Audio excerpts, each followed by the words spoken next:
Well, since early morning on January 19th, the Russian Federation has been terrorizing Kharkiv. There are dead and wounded. Tens of thousands of consumers were left without electricity after Russian strikes in the Chernihiv region. The enemy also attacked Odessa and its surroundings. Part of the city is without power. At first, we didn't even understand what had happened. Either it was a strike or something exploded, because from this side, all you could see was the window frame being blown out by the blast wave.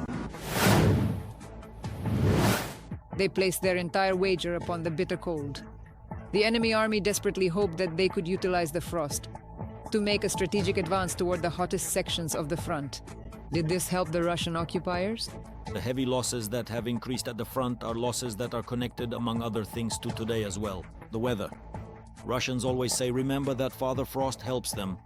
Today, Father Frost is helping our defense forces too, because the number of KAs is rising, including due to the weather conditions.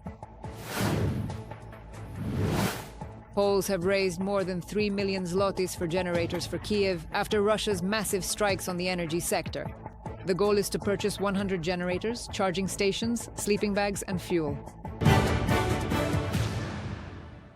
The Russian army has been terrorizing Kharkiv all day. Starting from the morning of January 19th, the city has been shelled with MLRS hit by Shaheds, ballistic missiles, and aerial bombs.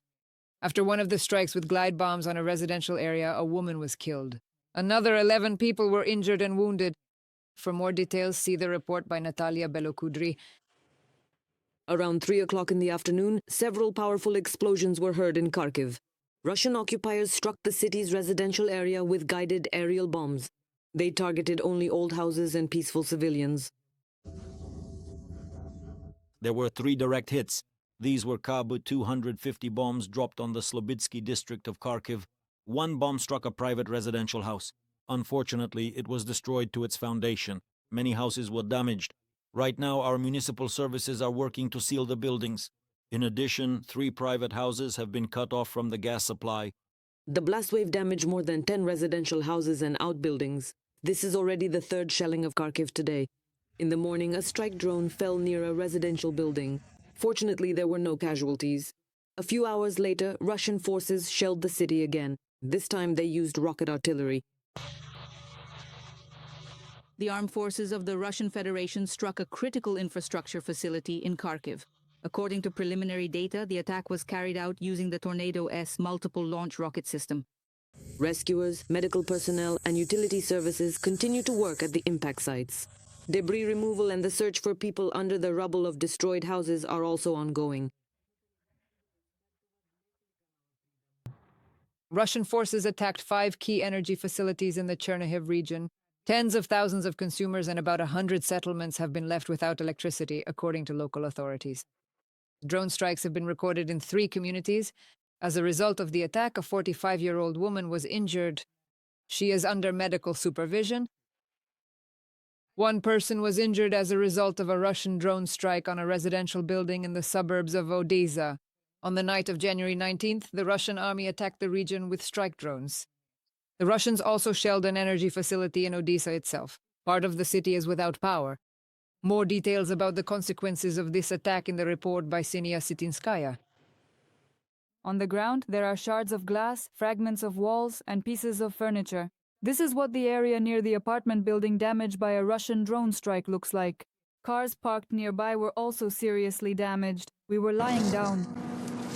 It flew, everything fell, we went down, everything is smashed, everything is scattered around. Nothing new. It's been like this everywhere for 4 years, and now it's the same here. The Russian drone crashed into the very top, the 25th floor, and broke through the wall. Neighbors insist that at the time of the explosion, there was no one in the apartment where the epicenter of the strike hit. In addition, the apartments on the floor below were also damaged. It was around 1:30 at night when the alarm went off. We track in Telegram where and in which direction they're flying. And then we heard it, a loud sound, like when a Shahed falls, and it suddenly appeared. And we heard an extremely powerful explosion. We were at home at the time, and then we ran outside. In slippers, in a jacket, that's what we grabbed with us. And after that, we went down to the basement. There were a lot of people there. And in the basement, as they say, we waited until the all clear was given. According to the Odessa Regional Prosecutor's Office, one person was injured as a result of the Russian attack on the residential high-rise building. It was a 33-year-old man. He received medical assistance.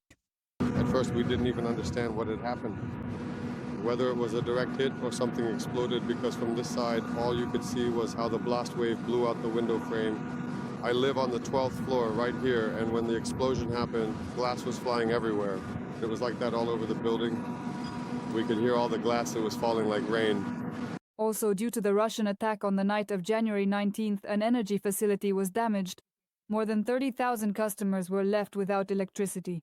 The Russian army attacks energy facilities in the Odessa region almost every day. For example, on the night of January 18th, an energy facility in southern Odessa region was also damaged. Ukraine is transforming its system for countering Russian Shaheds. The process will be led by Defense Minister Mikhailo Fedorov and the Commander of the Air Force of the Armed Forces of Ukraine, Anatoly Krivonoshko. This was reported by Ukrainian President Volodymyr Zelenskyy following a meeting dedicated to stabilizing the energy system and protecting infrastructure from Russian attacks. During the meeting, they also discussed the supply of interceptor drones, as well as the distribution of additional generators and the formation of equipment reserves in the regions.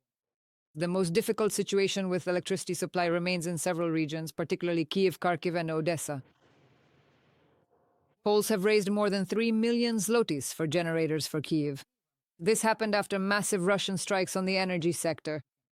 The goal is to purchase 100 generators, charging stations, sleeping bags, and fuel. The organizers of the initiative are urging people to support the fundraiser as nighttime temperatures in the Ukrainian capital dropped to minus 17 degrees, and during this time most Kyiv residents are left without electricity and heating. We are raising funds with a clear and specific goal to buy and deliver 100 generators to Kyiv. Our equipment will save lives. Thanks to the generators, it will be possible to heat spaces where elderly people and children find shelter. They make it possible to boil water.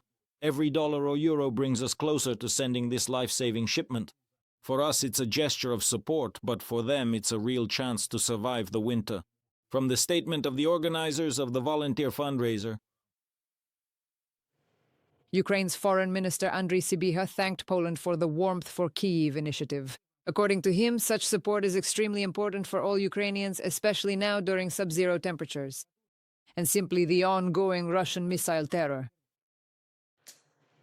Kirilo Budanov announced aid from Italy to help restore Ukraine's energy sector. According to the head of the president's office, a shipment of heating equipment will be delivered to Ukraine. It is intended for the regions most affected by Russian terror.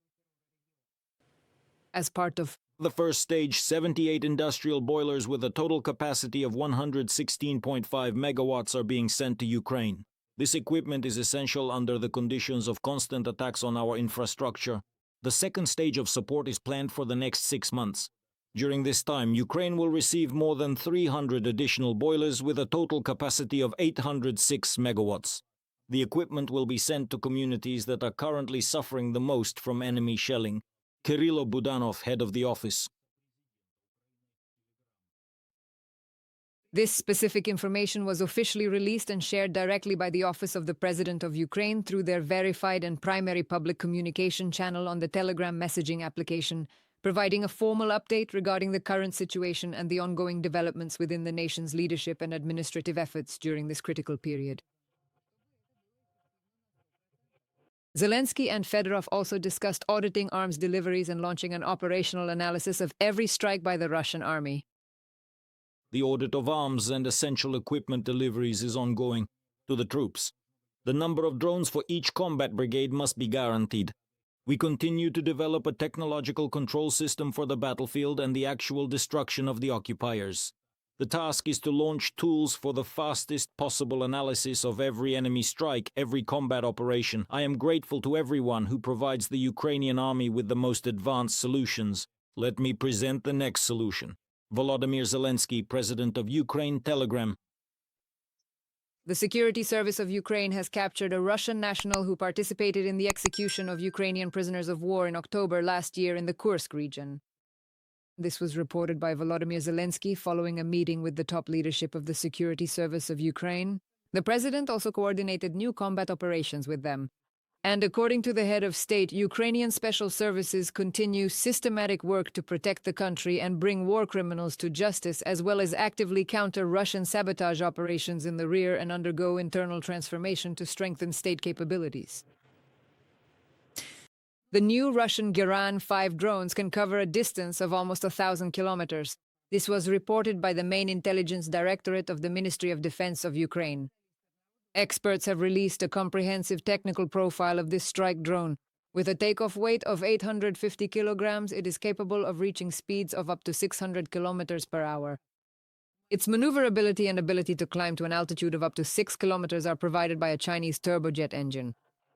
Analysis of other details confirmed that most of the navigation and flight control systems are identical to previous versions of the Geran drone.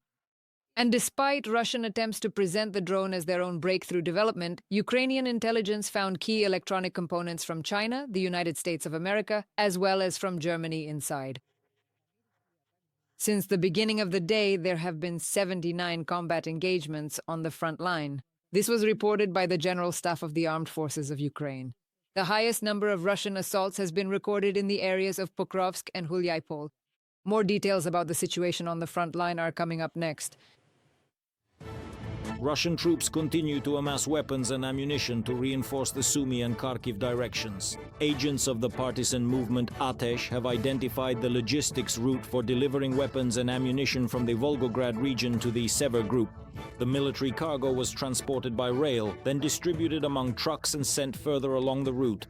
The underground operatives recorded the coordinates of the convoys and passed the information to the defense forces of Ukraine. Today, the enemy is trying to create points of tension in our border zone as well. Specifically, we are talking about the Sumy region and the Kharkiv region, and the examples we can give where Russian assault groups try to cross the state border and engage in active combat are indeed being observed today in two Slobozhanshchina directions of the front. And accordingly, these are attempts to divert our resources, our forces from those priority directions where the hostile forces positioned across the battlefield are currently launching a series of intense offensive maneuvers against our lines. They are attacking our positions with a remarkable level of energy and persistence, demonstrating that the enemy is moving very actively to disrupt our defenses. This sustained pressure across the front indicates a highly coordinated effort to maintain a constant state of engagement, requiring our forces to remain vigilant against their ongoing and vigorous advances. At the same time, operators from the Strix strike drone company are precisely targeting the invaders right in the Kharkiv region itself. Thus, over the past day, the pilots managed to hit several Russian tanks, detect and destroy 5 enemy shelters along with the personnel hiding there.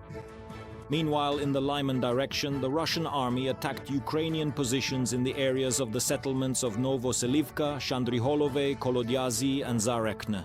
Near Kostyantinivka, the enemy conducted assault operations near Yablonivka, Rusin Yar, as well as towards Kostyantinivka and Novopavlivka. And on the Pokrovsk section of the front, Russian invaders tried to push back Ukraine's defense forces. Near Nikonorivka, Rodinske, Mirnohrad, Kotlin, and towards Filia. All of these unfortunate losses are deeply interconnected with one another, and that certainly includes what happened today, the weather. Russians always say, remember that Father Frost helps them, but today Father Frost is also helping our defense forces because the number of 200th, the number of killed, is increasing, including due to weather conditions. They can't evacuate everyone, and not all of them, and honestly, they don't really want to. The Russians are pulling up reserves to Pokrovsk and are trying to break through the defenses of the Ukrainian troops. This was reported by the Commander-in-Chief of the Armed Forces of Ukraine, Oleksandr Syrsky. According to him, the highest number of combat clashes is recorded daily in the Pokrovsk and Mirnohrad areas. According to the Commander-in-Chief, the main task of the defense forces is to strengthen the defense and ensure uninterrupted logistics. Special attention is being paid to the effective targeting of Russian assault groups and to the coordination of actions between units. Syrsky ordered increased support for the troops, including through the use of drones. During a working trip in this direction, he worked with military command bodies and unit commanders directly on the ground. The enemy is trying to increase pressure, bringing up reserves to Pokrovsk and seeking opportunities to break through our defenses both through chaotic mass assaults and through covert advances with small infantry groups. In such conditions, organizing the defense requires complete awareness, flexible decisions, and precise calculations. Oleksandr Syrsky, Commander-in-Chief of the Armed Forces of Ukraine, Facebook. At the same time, soldiers of the 7th Air Assault Corps of the Armed Forces of Ukraine note that the invaders are trying to break into Pokrovsk from the north into the part of the city that is under the control of the Ukrainian Defense Forces. Since the beginning of December, during active assaults, the Russian reserves, specifically the 76th Pskov Air Assault Division, have suffered significant losses. Just in the last few days, fighters from the 7th Air Assault Brigade eliminated nearly 400 Russians, about 100 vehicles, several dozen cannons and self-propelled artillery units, as well as 1,500 strike drones. And last year, the SBU Alpha Special Forces destroyed Russian air defense assets worth about $4 billion. Long-range strikes have dealt serious damage to key elements of the Russian Army's air defense system. Buk, Pantsir and Tor surface-to-air missile systems have been destroyed. In addition, radar stations and targeting equipment have been seriously damaged. The security service is convinced that this has cleared corridors in the enemy's multi-layered air defense for further strikes. And in the past 24 hours, Ukraine's defense forces have eliminated another 1,020 Russian occupiers. Thus, the total combat losses of the Russian army in Ukraine have already exceeded 1,227,000 personnel. In addition, 2 tanks, 3 armored vehicles, 39 artillery pieces, a multiple launch rocket system, as well as more than 170 units of Russian automotive and special equipment have been destroyed. Oleksandr Syrsky discussed the continuation of military aid to Ukraine and the strengthening of the defense industrial complexes of European countries at a meeting of the Coalition of Willing Nations. It was held online with representatives from NATO, the EU, the United Kingdom, and France. At the meeting, they discussed the formats of partner countries' participation in implementing international security guarantees for Ukraine. Our next story is about a veteran of Russia's war against Ukraine. Through his own example, he shows how important it is not to lose your spirit and to keep on living. He lost both legs in the war, but after 6 months he stood on prosthetics and learned to walk again. Now, by his own example, he motivates servicemen who are undergoing rehabilitation in the hospital after severe injuries. You can learn more in the report by our correspondents. Where from? Which brigade? The 59th? 90 years old? Every morning, Alma starts his day by making rounds in the intensive care wards and talking with wounded soldiers. He learns their stories and they hear his own. Everything will be all right. I myself was lying here in this ward 2 years ago. They brought me here from Bakhmut, and from here I went to Kyiv, Lviv, Truskovets, everywhere. To defend the country, Almaz volunteered on the second day of Russia's full-scale invasion of Ukraine. He served as an infantryman in the 93rd Brigade, Kolodny Yar. Together with his comrades, he first fought in the Kharkiv region, then in Donetsk region. He went through Slovyansk, Soledar, Chasiv Yar. In Bakhmut in January 2023, he was severely wounded. There was a 5-story building there, and at that moment, the first RPG round missed, but the second one hit me right in the legs. Well, I felt it immediately. I couldn't stand up on my legs anymore. His comrades helped carry Almaz to the medics.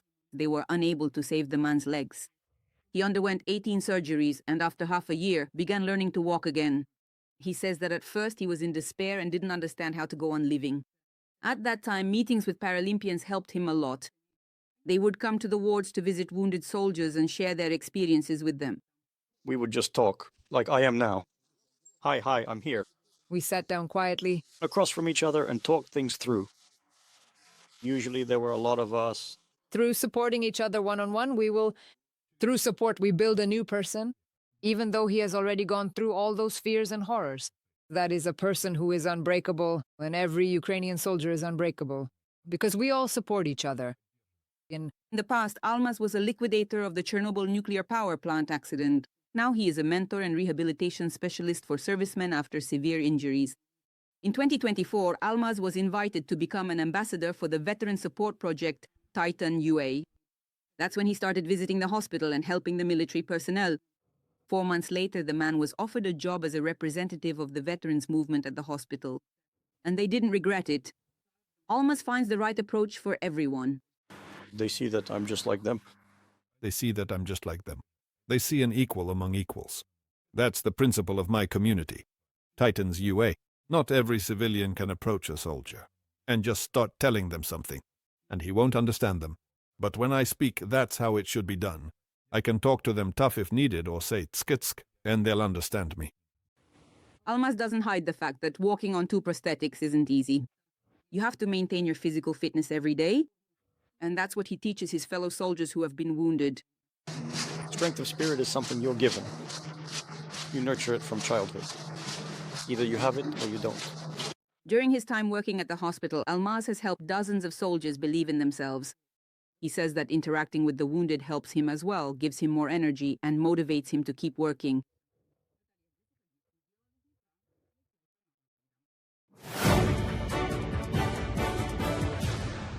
In Spain, 40 people died in a railway disaster in Andalusia.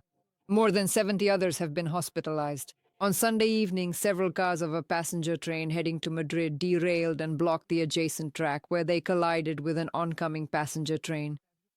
Several cars fell down a 4-meter embankment, making access to the accident site difficult. Spain's Minister of Transport, Oscar Puente, called the accident extremely strange. He clarified that it happened on a straight section of track that had been repaired in May. Given the scale of the disaster, Prime Minister Pedro Sanchez cancelled his trip to the World Economic Forum in Davos. Instead, on Monday morning, the Spanish Prime Minister visited the site of the railway disaster. We will get to the truth. We will find the answer.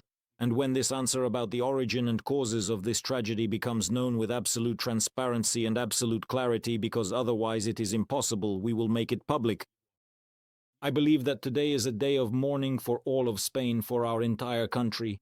If our thoughts are with anyone, it is with the victims and their families, to whom we want to express our condolences.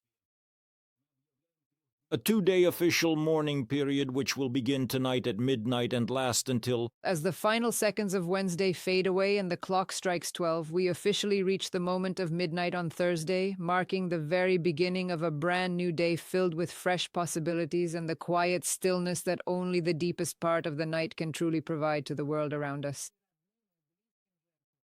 The Ministry of Foreign Affairs of Ukraine has reported that at this time there is no information about any Ukrainians who may have been affected by the railway disaster in Spain. Smartphone sales in Russia fell by a quarter in 2025. This is evidenced by data from distributors. Russians have finally switched to a strict austerity mode. However, this is far from the case for those in Putin's inner circle.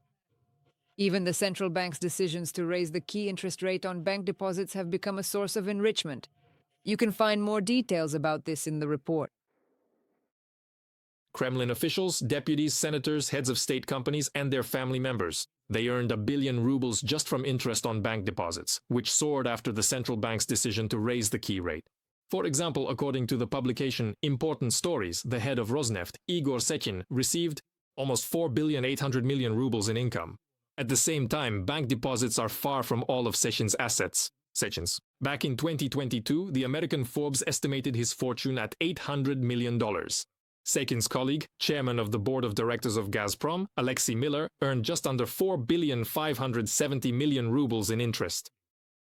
For comparison, the government allocated 4,800 million rubles from the Reserve Fund for social supplements to non-working pensioners in 19 regions of Russia. The federal government currently plans to allocate 1 billion rubles to support eligible beneficiaries as a key part of the comprehensive social gasification program in the year 2026. Notably, the Russian economy is already entering the phase of so-called expensive loans, according to the Ukrainian Foreign Intelligence Service. This means a prolonged period of high interest rates on loans. The high cost of credit forces businesses to abandon long-term planning, cut back on investments, and strictly control working capital. Fiscal policy is also delivering an additional blow. Since January 1st, an increased VAT rate of 22% has been in effect in Russia. This complicates settlements with counterparties, increases the risk of tax disputes, and adds to the administrative burden, which is especially painful for small and medium-sized businesses in a wartime economy. Complications will be especially pronounced in 2026 because taxes in Russia have increased, and now the state will also claim a portion of the delta between inflation and the interest rate on loans, since they raised VAT, and this affects practically every major borrower in Russia. The results of the Kremlin's new economic policy did not take long to appear. As the Moscow Times reports, Russian developers sharply increased the volume of overdue loan debt as of November 2025. It reached almost 280 billion rubles, which is 27% more than the previous year. At the same time, the total volume of loans issued for construction exceeded approximately 5 trillion rubles. Over the year, it increased by another 10%. The deterioration in payment discipline is linked to the high key interest rate set by the central bank, which has increased the cost of loans for developers and simultaneously cooled demand for new housing. As a result, the cash flow from sales, which companies use to pay interest and repay the principal debt, has decreased. At the moment, market rates and preferential programs are available to a limited number of buyers. From a publication by the Moscow Times. A similar situation is typical for many sectors of the Russian economy. According to the Moscow Times, smartphone sales in Russia have decreased by 19 to 25% year-on-year. In 2025, 24 million smartphones were sold in the country for a total of 588 billion rubles. For comparison, the previous year saw nearly 30 million devices sold for 720 billion rubles. The reason for the decline is the economic situation. Russians buy new smartphones out of necessity, most often when their old ones break. Against this backdrop, the trade-in format has surged to where you can get a discount on a new smartphone by turning in your old one. In 2025, the number of devices turned in increased by 292%. The decline in smartphone sales occurred against the backdrop of a decrease in electronics purchases overall. With a price of around 24,000 rubles, a phone remains a major purchase given the current level of inflation and persistently high consumer loan rates, according to a publication by the Moscow Times. In 2026, prices in Russia are rising for almost everything, including food. In one of the stores in the Orenburg region, a poster appeared at the checkout with a blurred photograph of Putin and a call to thank him for the price increases. Members of the far-right organization Russian Community demanded that the seller remove the poster, threatening criminal charges for insulting the authorities. The photograph depicts Vladimir Vladimirovich Putin. After Russia's full-scale invasion of Ukraine, the aggressor country faced sanctions and overheating due to the reorientation toward the needs of the military-industrial complex. Despite Putin's assurances about the benefits of the restrictions and the prospects of import substitution, key industries have not recovered, and there is no hope for normalization. For example, due to the failure to produce new airliners in 2026 to 2027, Russian airlines will be returning old aircraft to service, according to Rostec. This concerns 12 decommissioned aircraft, specifically 9 Tu-204-214s, 1 An-148 and 2 Il-96s, which are planned to be used for passenger transportation. There are also plans in Russia to restore a previously mothballed Boeing 747. According to sources in the state corporation, their refurbishment for Russian airlines may be carried out in Iran.